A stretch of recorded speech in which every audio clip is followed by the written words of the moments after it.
అందరికీ నమస్తే నొల్లా welcome to సాఫ్ సీదా ముచ్చట. ఎట్లున్నారోళ్ళు అందరూ మంచిగున్నారా? నేనైతే మంచిగున్నానొల్లా. మీ కొరకు ఇలా మంచి మంచి వార్తలు పట్టుకొని వచ్చిన. రేవంత్ సర్వే తెలంగాణలో అధికారంలోకి వచ్చేటందుకు కాంగ్రెస్ కు 10 ఏండ్లు పడితే వచ్చిన అధికారాన్ని కాపాడుకోలేక జనంతోటి అక్షింతలేపించుకునేందుకు ఏడాది కూడా పట్టలేదు. అట్లుంటది మరి కాంగ్రెస్ పాలన అంటే అనిపిస్తుండ్రు. అసలు ఈ ఏడాది కాంగ్రెస్ పాలన ఎట్లుంటదని సర్వే పోలు పెడితే జనం ఈ సర్కారు మీద ఎంత విశ్వాసం కోల్పోయినరో తెలుస్తుంది. కష్టపడి ఇల్లు కట్టి తప్పదాగి కాలబెట్టిండట వెనకటోగడు. అగో కాంగ్రెస్ వాళ్ళ పాలన గట్లనే ఉందంటారు చాలా మంది. 10 ఏండ్లు ప్రతిపక్షంలోండి అధికారంలోకి వచ్చిండ్రు. దాన్ని ఎట్లా కాపాడుకోవాలి ఏం కథ? కానీ కాంగ్రెస్ వాళ్ళు వచ్చిన పవర్ను కాపాడుకునుడు కంటే అలవాటైన తీర్లా 10 ఏండ్ల లోటును ఊడ్చుకునేందుకు ఎగబడుతుండ్రు తప్ప పాలన గాలి కిడిచిండ్రని జనమే ముక్కిరుస్తుండ్రు. ఇచ్చిన 6 గ్యారంటీలకు గ్యారంటీ లేకుండా పోయింది. పథకాల అమలు అటకెక్కింది. పాలనేమో గాడి తప్పింది. ఒక ఏడాదిని జనాల్ని రోడ్ల మీదకి రప్పించిండ్రు. ఉద్యోగులను సమ్మెల బాట పట్టించిండ్రు. నిరుద్యోగులు చదువులు పక్కకు పెట్టి సడక్ల మీదకి వచ్చేటట్టు చేసిండ్రు. రైతులు రాస్తారోకలు చేసేటట్టు చేసిండ్రు. ఇట్లా ఒకటా రెండా సబ్బండ వర్గాల పబ్లిక్ పనులు ఇడిచిపెట్టుకొని నిరసనలతోటి పిడికిలి బిగిచ్చేటట్టు చేసిండ్రు. ఇంతమంది జనాలను ఒక్క ఏడాదినే రోడ్ల మీదకి రప్పించిండ్రంటే నిజంగా కాంగ్రెస్ వాళ్ళ పాలన దిగ్విజయంగా నడుస్తున్నట్టే కదా. అందుకే విజయోత్సవాలు కూడా ప్లాన్ చేసుకుండ్రు. చాలా ఘనంగా చేయాలని చూస్తాండ్రు. మరి కాంగ్రెస్ వాళ్ళు ఇండ్లలో ఉండవలసిన పబ్లిక్ను పానాదుల మీదకి తీసుకొచ్చిండ్రు కదా. ఇక వాళ్ళ పాలనకు ఎన్ని మార్కులు వేస్తారు? ఏడాది పాలనలా పాస్ అయినరా ఫెయిల్ అయినరా అని ఫోల్ పెడితే 161 మంది సర్కారు సత్రోలు చేసిందని మండిపడ్డారు. రేవంత్ పాలన ఎట్లుందంటే 127 మంది మాత్రమే మంచిగుందని చెప్పుకొచ్చిండ్రు. ఇక 12 మంది ఏమో ఇప్పుడే మేమేం చెప్పలేము అని చెప్పుకొచ్చిండ్రు. ఇదంతా ఎవరో చేసిన సర్వే కాదు, మళ్ళా కాంగ్రెస్ అనుకూల టీవీలు ఛానల్ చేసిన సర్వేలనే బయటపడ్డ ముచ్చటిది. తెలంగాణ రాజకీయ చరిత్రలో ఇంత తక్కువ టైంలో ఎక్కువ వ్యతిరేకత మూటగట్టుకున్న ఘనత ది గ్రేట్ సీఎం రేవంత్ సార్కే దక్కుతుందని కితాబిస్తుండ్రు రాజకీయాలు తెలిసినోళ్ళు. రేవంత్ రెడ్డి సారు చాలా గొప్పోడు. ఆయన మూసీ నదిని ఆలతు మార్చేందుకు పుట్టిన కారణ జన్ముడు. తెలంగాణ ప్రజల తలరాతలు మార్చే దేవుడు. తెలంగాణ కోసం కొట్లాడిన యోధుడు. అసలు భూమి మీద ఆయనకు సాటి ఎవ్వరు రారు, పోటీ ఎవ్వరు రారు. అబ్బా ఉత్త డైలాగులతో చెప్తే వెయిట్ లేదు. 2 చిడతలుంటే మంచిగుండు, ఇంకా వెయిటేజ్ బాగా వచ్చేది. మరేం చేయమంటారు? గిట్ల పొగుడితేనే రేవంతుల వారి రాజ్యంలో ఎవ్వరికైనా సరే రాజపూజ్యం ఉంటుంది. ఒకవేళ తెగిడింది అనుకోన్రి కథమే, అలాని జైళ్ళకు పంపేదాకా ఊకోడు సారు. తెలంగాణ మాజీ డిజిటల్ డైరెక్టర్ దిలీప్ కొంతమందిని అరెస్టు చేసింది సర్కారు. అది కూడా విచారణకని పిలిచి అట్నుంచి అటే అరెస్టు చేస్తున్నామని చెప్పిండ్రు. మరి దిలీప్ అన్న చేసిన తప్పేంది అంటే సర్కారు తప్పులను సోషల్ మీడియాలో ఎత్తు చూపిండు. సర్కారు పోతున్న పోకడ కరెక్ట్ కాదని చెప్పుకొచ్చిండు. భారతదేశంలో పుట్టిన ఏ మనిషికైనా రాజ్యాంగం ఇచ్చిన హక్కు ప్రకారం ప్రభుత్వాన్ని విమర్శించే హక్కు ఉంటుంది. అది కూడా ఎట్లా బూతు మాటలు మాట్లాడకుండా ఇంకొకరిని కించపరచకుండా విమర్శించొచ్చని కొద్దు కోర్టులే చెప్తున్నాయి. ఇవన్నీ అక్రమ కేసులు. వీళ్ళు ఏ ప్రొసీజర్ ఫాలో అవుతలేరు, వీళ్ళు ఇష్టారాజ్యంగా వ్యవహరిస్తున్నారు.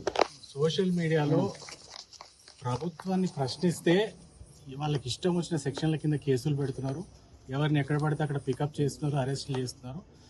దీన్ని మేము మొదటి నుంచి చాలాసార్లు ఎక్స్పోజ్ చేసినాం. వీళ్ళు అసలు ఏ చట్టం ఫాలో అవుతలేరు. వీళ్ళు ఇష్టరాజ్యం అంటే ఈ రాష్ట్రంలో ఏం నడుస్తుందంటే వాళ్ళు ఏది రాసుకుంటే అది చట్టం లెక్క అయిపోయింది. ఎంత ఆశ్చర్యకరం అంటే హైకోర్టు ఉత్తర్వులు ఇచ్చి రావడానికి సిసిఎస్కు పోతే అక్కడ అరెస్ట్ చేయడం ఏంటంటే, అంటే కనీసం వీళ్ళ కోర్టులు అంటే కూడా రెస్పెక్ట్ లేదు, చట్టం అంటే రెస్పెక్ట్ లేదు. వీళ్ళు ఇష్టారాజ్యంగా నడుపుతున్నారు ఈ రాష్ట్రంలో. విమర్శలకు సర్కారు ప్రతినిధులు జవాబులు చెప్పుకోవాలి. తప్పులెంచితే ఆధారాలతోటి కౌంటర్లు ఇయ్యాలి. ప్రభుత్వంలో ఉన్నది మీరే కదా. అంతేగాని ఆడలేక పాత గజ్జలన్నట్టు తప్పులెంచిన వాళ్ళందరినీ మీద కేసులు పెట్టి లోపటేయబట్టే, విమర్శిస్తే నిర్బంధించబట్టే. ఈ తీర్ల ప్రజాస్వామ్యానికి కొత్త అర్థాలు చెప్తుంది కాంగ్రెస్ సర్కారు.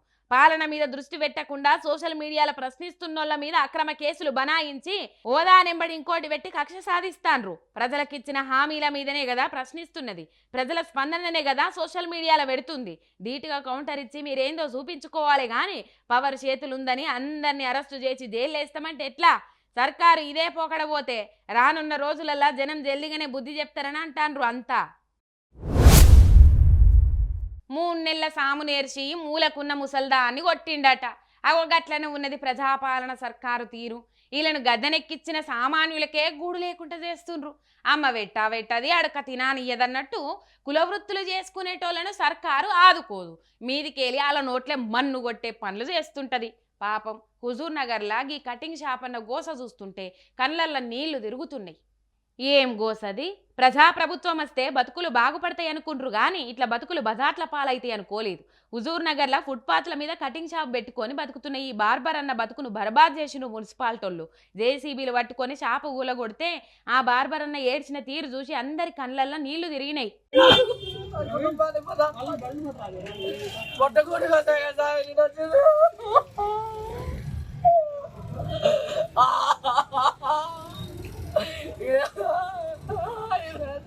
నా కడుపు మీద కొట్టకుండ్రి సార్, నాకు ఇదే ఆధారం సారు, నా ఇల్లు ఆగమైతే సారు అని ఆఫీసర్ల కాళ్ళ మీద పడ్డాడు.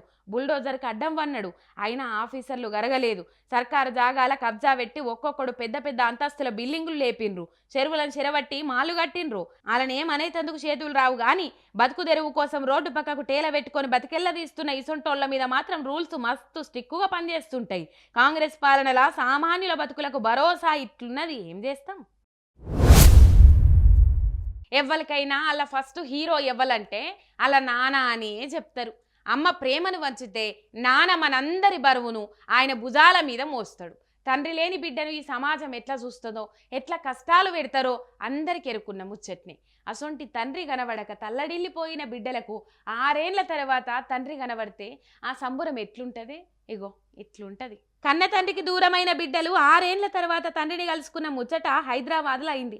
అది కూడా ఒక అనాథాశ్రమంలో తండ్రిని చూసిన ఆనందంలా బిడ్డలిద్దరూ తండ్రిని హత్తుకొని కళ్ళల్లో నీళ్లు తీసిండ్రు.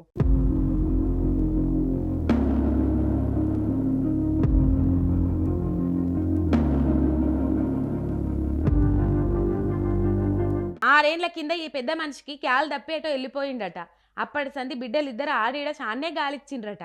కానీ ఏడా తండ్రి జాడ దొరకలేదు. మాతృదేవోభవ అనాథాశ్రమం వాళ్ళు ఆయనను చేరదీసి వాళ్ళ ఆశ్రమంలో ట్రీట్మెంట్ చేయించి మంచిగా చేసిండ్రు.